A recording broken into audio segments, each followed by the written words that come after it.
صباح الفل عليكم، ازيكم عاملين ايه؟ يا رب تكونوا بخير. يوم جديد وفيديو جديد. انا داليا ودي قناتي، قناة داليا الرفاعي. اللهم صلي وسلم وبارك على سيدنا محمد. النهاردة عاملة لكم فيديو جديد. خلاص اخيرا اخيرا خلصنا سلسلة التنظيفات العميقة اللي عملتها بعد تجديد غرفة النوم. وكنت قلت لكم قبل كده ان انا عامله سلسله من التنظيفات. طبعا بعد لو اي حد في مكاني يعني مر باللي انا مريت بيه، وهو ان انت بتجددي او بتدهني حتى اوضه واحده في البيت، وانت بقى المشكله انك قاعده فيه. دي بتبقى مشكله جباره. بصوا بتلاقوا الدنيا كلها خربت. فلو انتوا عملتوا كده زيي ودهنتوا اوضه واحده، هتلاقوا ان انتوا البيت عندكم كله اتبهدل. ما بقيتوش عارفين تقعدوا في حته زي ما انا كنت عامله كده بقى بالظبط. وبعد كده ابتديت بقى ان انا لما وضبت الحمد لله ابتديت بقى اعمل اوضه اوضه. اخر حاجه هعملها معاكم النهارده هي الحمام. خلاص اخيرا اخيرا اخيرا دي اخر حاجه هعملها معاكم ان شاء الله. وهبتدي بعد كده سلسله فيديوهات حلوة جدا جدا هتعجبكم جدا. مصوره لكم كام فيديو ريفيو عجب. يعني الايام اللي جايه دي باذن الله هتبقى ايام حلوه ان شاء الله. مصوره لكم ريفيوهات حلوه قوي. كمان رحت اماكن حلوه وعملت لكم فيها جولات حلوه جدا. فبصراحه انا متحمسه ان شاء الله باذن الله اني الفتره الجايه باذن الله هتكون فيديوهات نازله لكم حلوه جدا. بصوا بقى انا هنا معايا، انا بنظف الحمام. طبعا انا لو انتوا تلاحظوا ان انا ماسكه الكاميرا بايد والحمام وبنظف بايد تانية.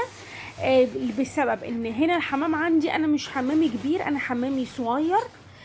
فعشان كده الكادرات اللي بتتاخد بقى زي ما بيقولوا كده ما بقاش عارفه يعني اللي هو ايه احط او اثبت الموبايل على حته. ودي بقى كانت يعني مشكله الحمامات او المطابخ الضيقه لما كنت ببقى مثلا ايه بصور ولا حاجه، غير مثلا الاوض عندي لا، الحمام والمطبخ عندي صغيرين.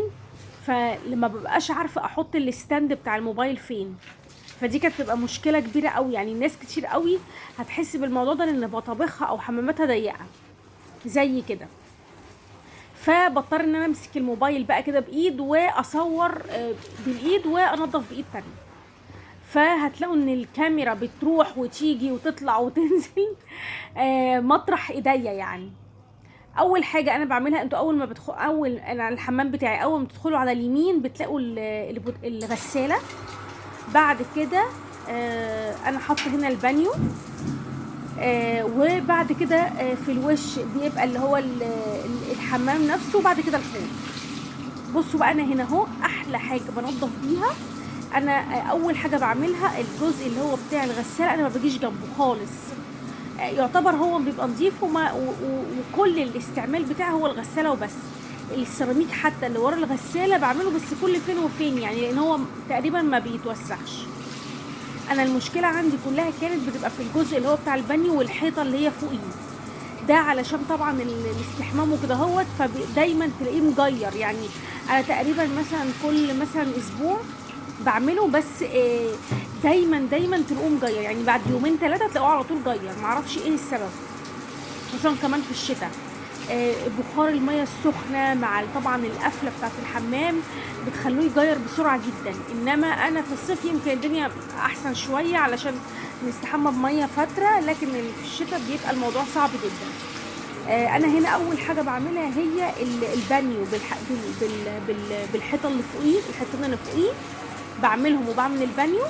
وبقوم بقى مشغله الميه السخنه علشان لو في اي تكلسات موجودة على الحيطان او على البانيو او على الحيطة بتاعت البانيو بتنزل بقى مع الصابون مع كده. انا بحب اعمل الموضوع ده، ودايما بعمل باللي هو الايه زي ما انتوا شايفين كده، بعمل باللي هي بتاعت الدش. بحس ان هي اولا بتوفر في المية. تاني حاجة يعني ايه اللي هو ايه، عارفين انتوا لما ايه يعني ما اللي هو بتحافظ على الميه وفي نفس الوقت بتركز على الجزء اللي انا عايزه انضفه. فاهمين انتوا الحته دي؟ ان ايه، ان انا بنضف الجزء اللي انا عايزه انضفه، وفي نفس الوقت بيبقى فيها توفير ميه. تاني حاجه كمان بيبقى ميه سخنه، انا ما بلمس الميه خالص. فدي بتعجبني بقى في كده، ان انا ببقى ماسكه الدش كده ورايحه بيه يمين وشمال يمين وشمال، وطبعا ايديا بتروح وتيجي فوق وتحت. فالموضوع ده بيبقى انضف بالنسبه لي.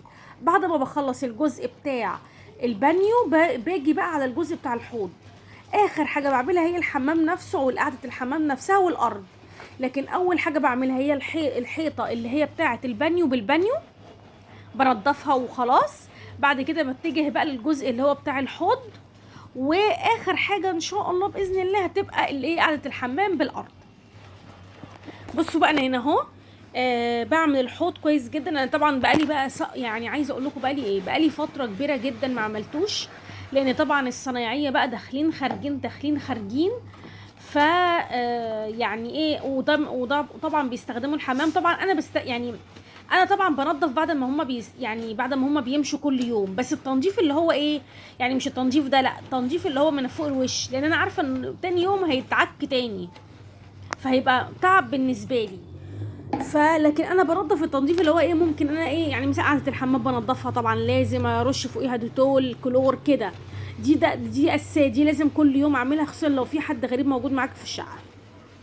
انما التنظيف اللي انتوا شايفينه دوت، لا، بعد ما هم بقى مشوا خالص خالص قمت بقى ايه، لان انا طبعا داخلين خارجين بقى بيعملوا الدهانات وساعات اللي هو الدهان البلاستيك اللي انا مختاراه. انا قلت له انا عايزه دهان بلاستيك بيتغسل، فده بيتخفف بميه، فكان لازم يدخل الحمام ويزود ميه على اللي هي الجراكن اللي انا جايباها، الجالونات اللي انا جايباها، لان انا عامله اوضه النوم بيضه.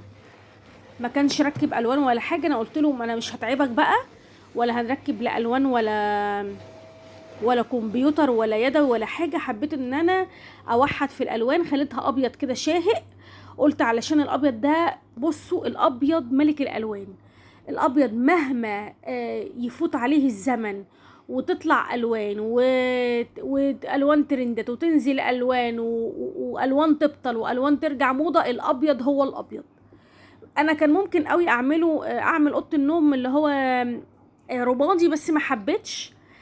حسيت ان يعني اللي هو الجراي ده لايق قوي مع مثلا اوضه اطفال، اوضه ليفينج، مش لايق مع اوضه نوم. معرفش ايه السبب، ما حبيتوش. طبعا الفانيلا لاتيه برضو حلو وجميل، بس برضو انا كنت عايزه اوحد الالوان، كنت عايزه اخلي الاوضه يعني كعفش ودهان ابيض،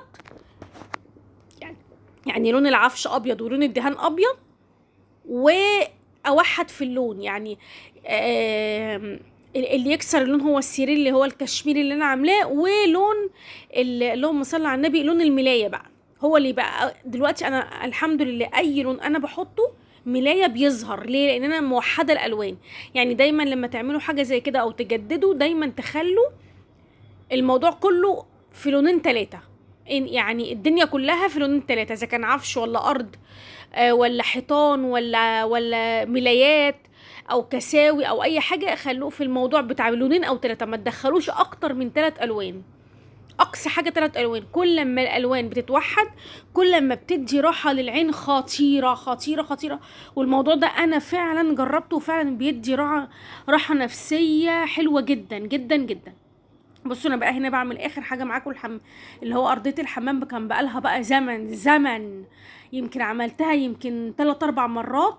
انا طبعا ما صورتلكوش، بس انا قعدت دعكت فيها بتاع 3 4 5 مرات من كتر ما كان لازق فيها الدهان. كان لازق طبعا، هو الحمد لله طلع لانه بلاستيك، بس كان لازق برضو فيها. كان لازق بقى فيها كمان الحاجات اللي هم بيركبوها على الدهان، اللي هو بقى المط واللي هو النص لمعه والحاجات دي. كل انواع الدهان كانت موجوده في الارض، علشان هو كان بيدرب في الجزء ده. وكان بيزود ميه وكده، فالارض كانت بصوا مش حلوه مش حلوه مش حلوه. فالحمد لله تمت على خير. انا مبسوطه جدا جدا جدا ان انا عملت معاكم السلسله دي من التنظيفات، وقبلها سلسله بتاعه تجديد غرفه النوم. بجد كنت حابه اشارككم حاجه زي كده.